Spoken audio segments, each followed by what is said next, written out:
바라보고서를 써야 된다든가. 무슨 말인지 알죠? 한마디로 또 그런 거를 요구를 받았을 때, 불이한 요구를 받고 그랬을 때 과연 우리가 어떻게 해야 되냐. 이제 크리스찬으로서 난 그런 거 못하겠다고 때려칠 수도 없고, 그렇다고 시키는 대로 그냥 하는 것도 좀 그런 거고 굉장히 난감합니다. 하는 그런데 사실 우리 크리스찬들이 크리스찬 아니고 그냥 조금 윤리적인 사람들이 직장에서 일하면서 많이 경험하는 일입니다.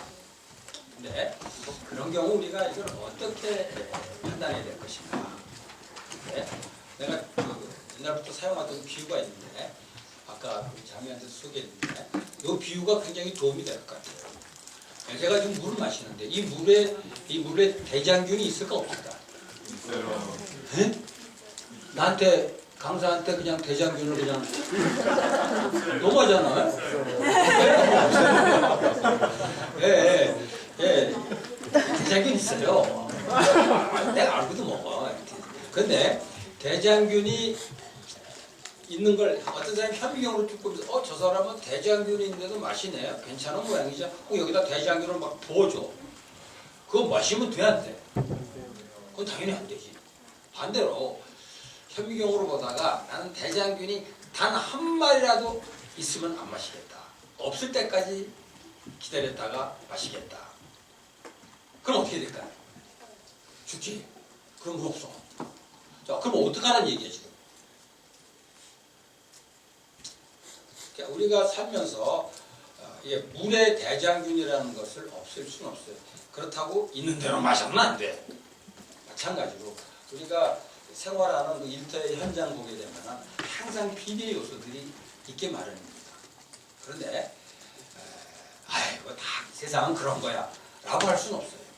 분명히 그거에 대해서 구별된 사람이 살아요. 그렇다고 해서 나는 완벽한 상황이 돼야지만 일하겠다. 그러면은 이 세상에서 못 살아. 바깥으로 가야 돼. 그래서 너무 이상적이 돼서도 안 되고 그렇다고 세속적으로 완전히. 그래서 내가 아주 재미난 그림을 하나 그려볼게요. 요게 아마 일하면서 굉장히 중요한 그가 될 거예요. 오늘 강의 내용하고는 직접 관계는 없는 사실은 이 내용은 뺄 수가 없어요. 이건 아주 내가 발견한 하나님이 주신 건데 직장에서의 그 윤리적인 결단을 하는데 도움이 되는 겁니다. 자, 그런 경우 있어요. 어떤 경우에 정말 이거는 있을 수 없다. 그래가지고 내 회사를 때려치면 때려치 못한다. 그런 경우가 있어요. 그거를 뭐라고 하냐면은 순교적 결단이라고 해요. 순교적 결단.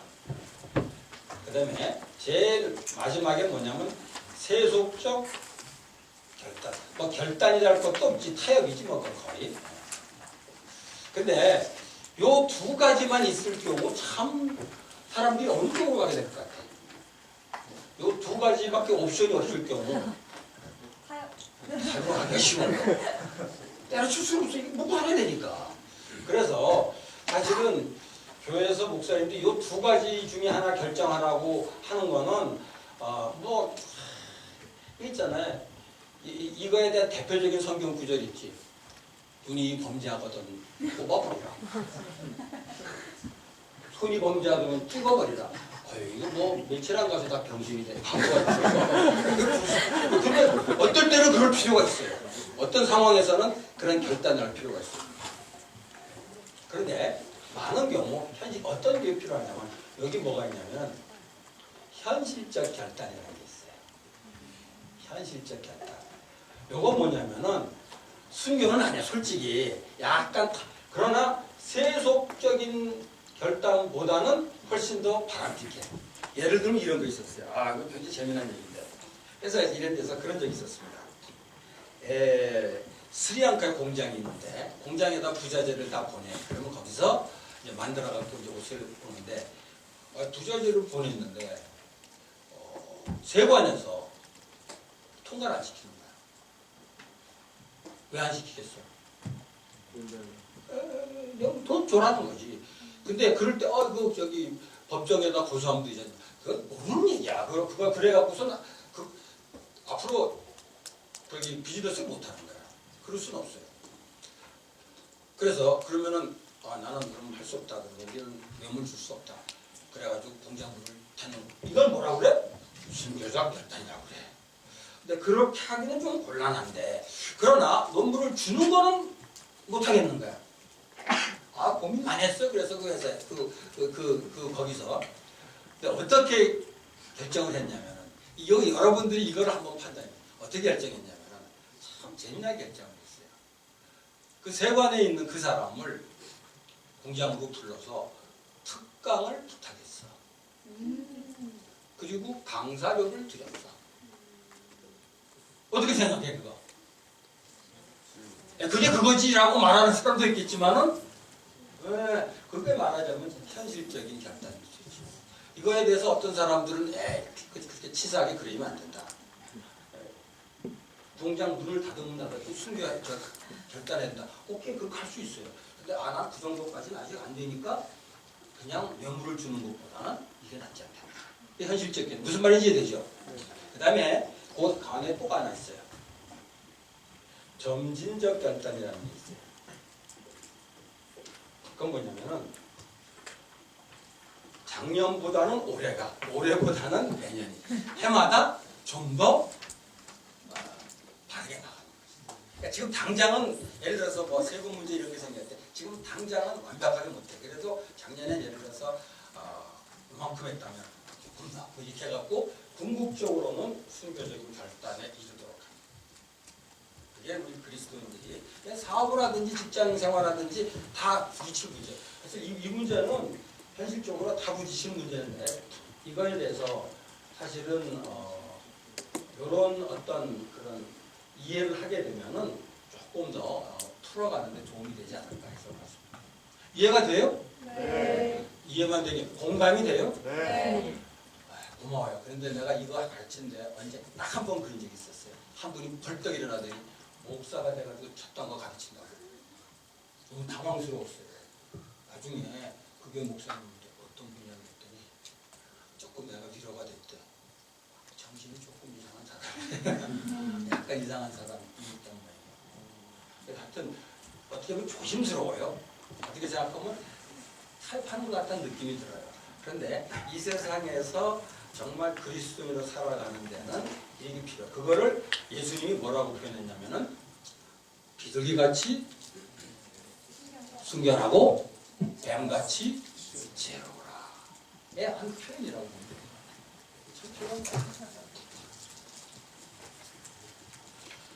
자, 그러면은 혹시 그래서 나중에 그 비슷한 질문할 거 있으면 질문해. 내가 뭐 모든 문제 해답을 다 가지고 있지는 않아요. 근데 질문에 대해서 같이 고민을 해줄 수 있으니까 한번 좀 질문했으면 좋겠습니다. 자, 그 다음에 마지막 얘기는 뭐냐면은 일터의 영성이라는 겁니다. 영성. 이 영성 그러면은 항상 종교성하고 혼동을 해요. 예배드리고 뭐 이런 거 또 기도하고 물론 중요하죠. 그런데 일터 영성이라는 결국은 뭐냐면은 일터 속에서 하나님을 체험하는 것. 그러니까 예배당에서만 하나님 체험하는 것이 아니라 일터 속에서 하나님을 체험하는 것. 이걸 일터 영성이라고 하죠. 그렇게 되기 위해서는 적어도 4가지 정도 정리해 줄 게 있습니다. 첫 번째 뭐냐면은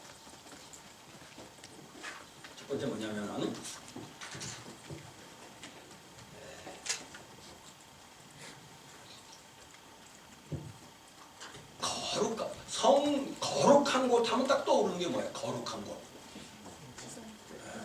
예배당이 거룩한 곳이죠. 그런데 이 그림에다 그대로 적용해도 될 것 같아요. 거룩한 곳 하면 딱 떠오르는 게 예배당인데 사실 예배당이 거룩을 보장하는 게 아니더라고요. 예배당에서 진짜 예배를 드리면 거룩한 곳이 돼요. 그런데 어떤 예배당은 아주 세속적인 곳으로 변할 수도 있다는 거죠. 제가 영국에 가서 굉장히 충격이 많이 되더라고요. 여러분도 뉴스에서 봤을 거예요. 예배당이었는데 이게 그로서리로 변했어요. 식품점으로. 식품점으로 변하면까지 괜찮아. 그러니까 여기 식품점에서 이거 뭐죠? 이게 저기 계산대에 갔는데 여기 저기 있더라고요. 뭐죠? 스테인드 글래스가 딱 있더라고. 계산대. 기분이 참 이상하더라고요. 그래도 그 정도는 괜찮아요. 근데 바로 옆에는 뭐가 있냐면 완전히 나이트 클럽이 됐더라고요. 그거를 거룩하다고 할 수 없죠. 예배당 모습 그대로예요. 바꾸질 않았어. 그러니까 예배당에서 예배를 드리면은 그건 거룩한 곳이에요. 근데 그대로 예배당인데 거기서 술을 마시면은 거룩할 수가 없죠. 그러니까 거룩한 곳은 종교적인 건물이 거룩을 보장하지 않는다는 얘기예요. 반대로 거꾸로 저쪽으로 가서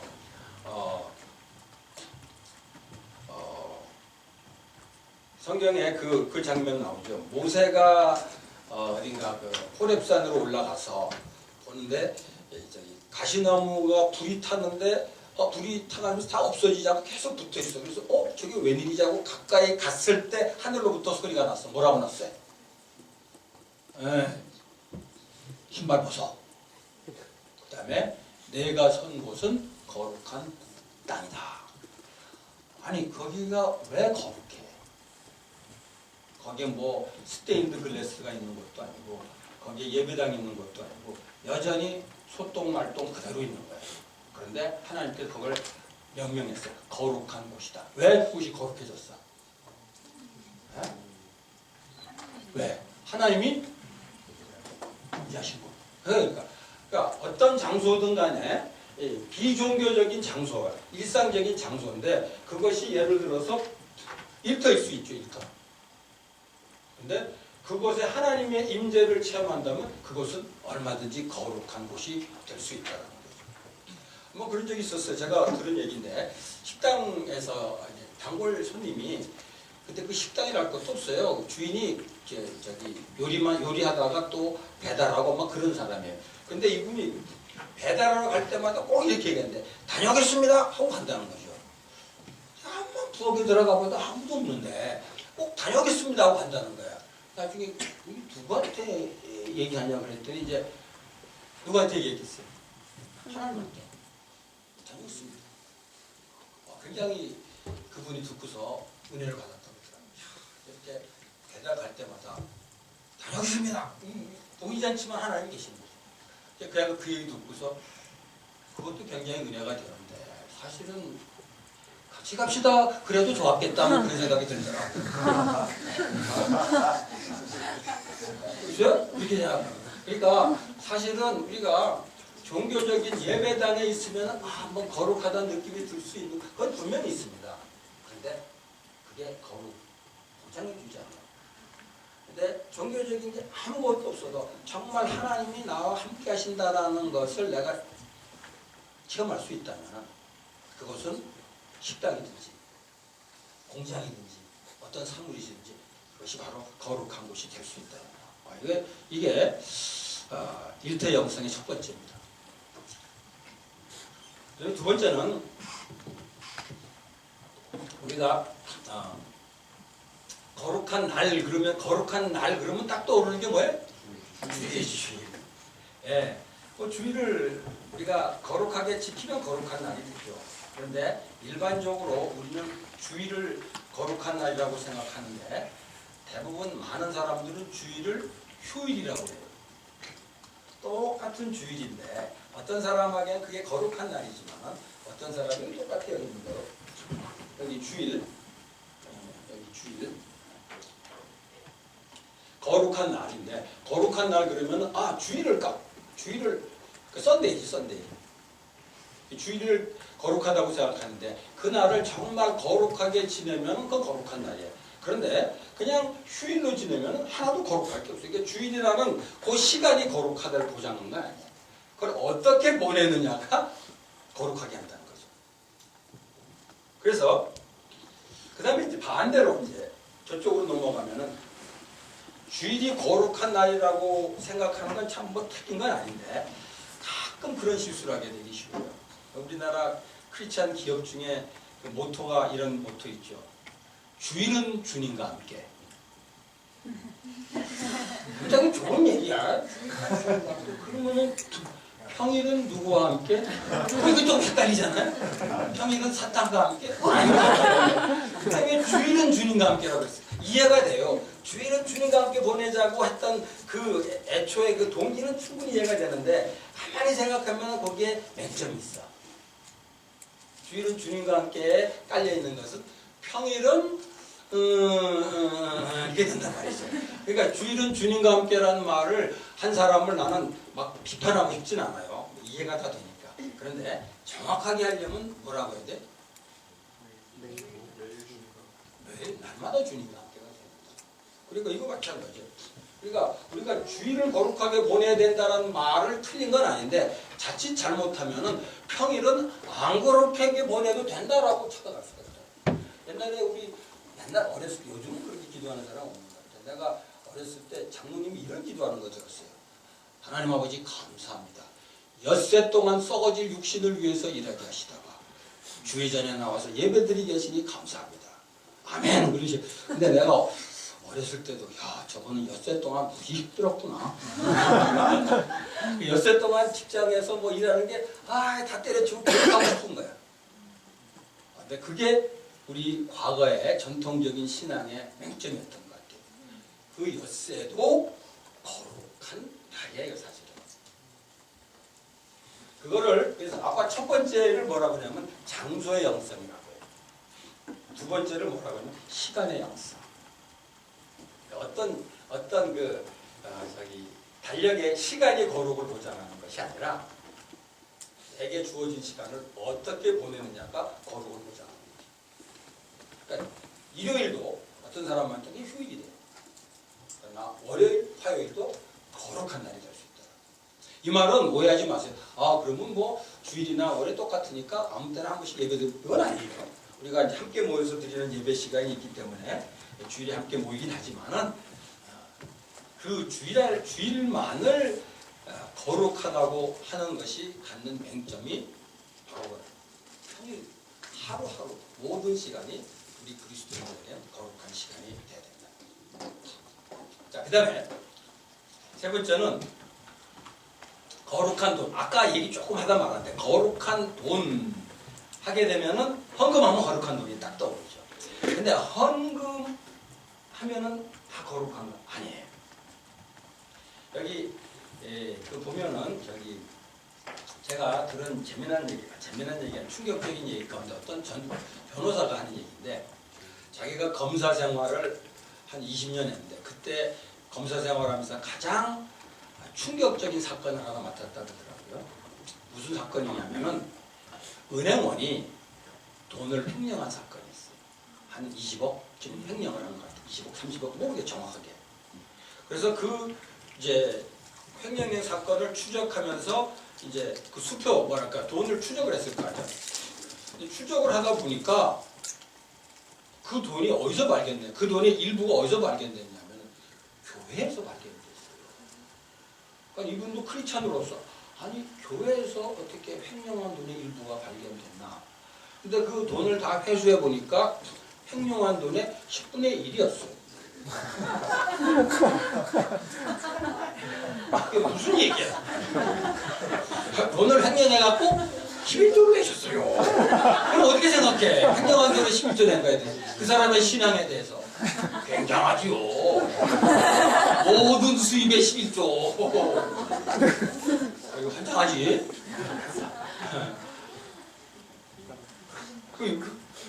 근데 그 자기 너무 충격이었대. 아니 11조를 내는 걸 아는 사람이 왜 횡령을 해?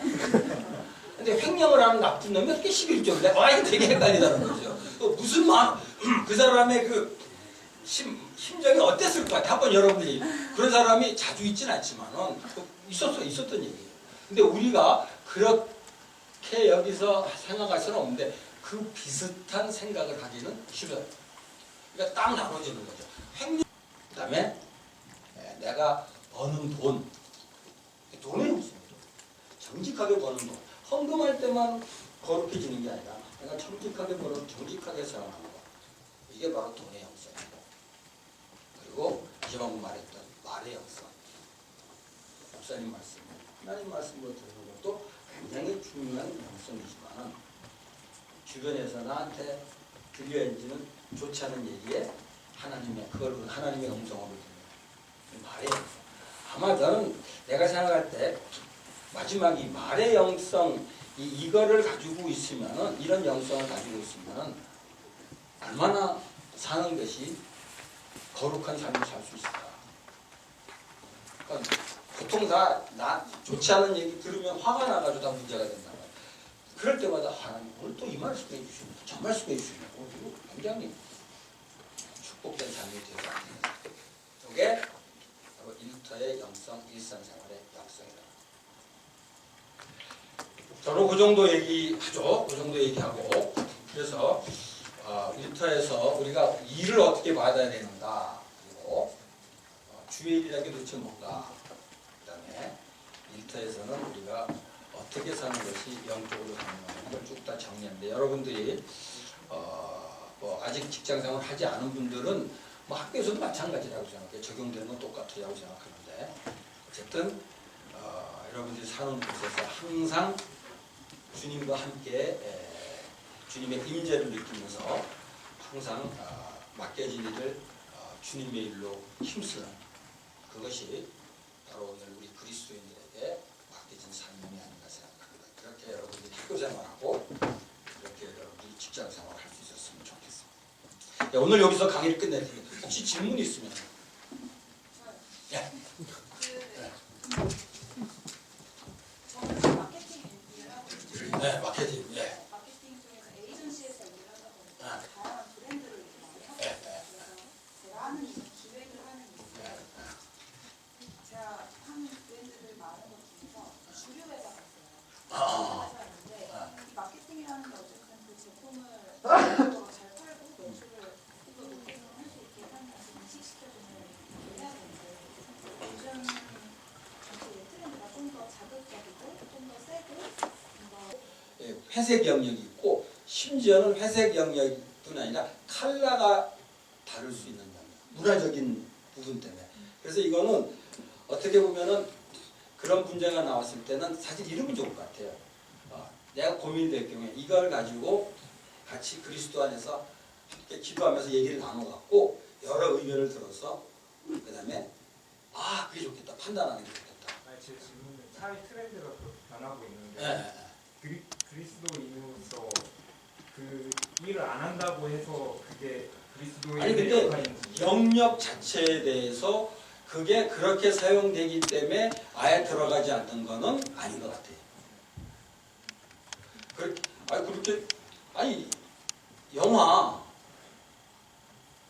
영화가 포르노 많이 만들잖아. 그렇지만은 영화 자체를 볼 수 없잖아요. 음악도 마찬가지고. 그러니까 저거 참 찾아보면 좋겠네. 디모데후서 4장 4절 5절에 보면 그런 말씀이 있어요. 하나님 만드신 모든 것이 선함에 감사함으로 받으면 버릴 것이 없나니 하나님의 말씀과 기도로 거룩하여 지니라. 그런데 암만 기도해도 거룩해지지 않는 게 있지. 그 부분을 그건 결정을 해야 되겠죠. 그런데 어느 영역이든지 죄악된 적용은 어느 영역이든 다 있단 말이지. 그러니까 아까 뭐라 그래? AR? VR 그게 그런 것이 될 가능성이 있으니까 아예 안 돼. 그건 넌센스예요. 오히려 들어가서 그런 영역에 들어가는 거를 나한테 맡겨줬을 때 그때는 이제 그 갈등이 되고 이걸 정말 하나님이 원하는 방향으로 사용할 수 있는 더 연구를 해가지고 그쪽으로 나가야지 그 영역이 그렇게 사용된다고 아예 들어가지 않는 거는 그거는 아닌 것 같아요. 대답이 됐으니까. 자, 또. 저는 지금 계속 이야기 나오고 있는 사실 그 회색의 영역들이 너무 많은 예시들이 저도 막 생각이 나고 여러 가지로 말씀드리고 싶은데 그것보다 조금 다른 차원의 이야기라고 하면 오히려 약간 지금 이 세대적인 트렌드에 대한 얘기를 좀 봤을 때 사실 한 국내에서도 이제 동성 결혼이나 이제 이런 것들이 뭐 전 세계적으로 미국에서도 이미 합법화가 동성애? 예, 동성 결혼이라던가 그러니까 동성 결혼. 네네. 그러니까 그런 부분들 안에 사실 그런 부분들을 저희는 이제 성경이라는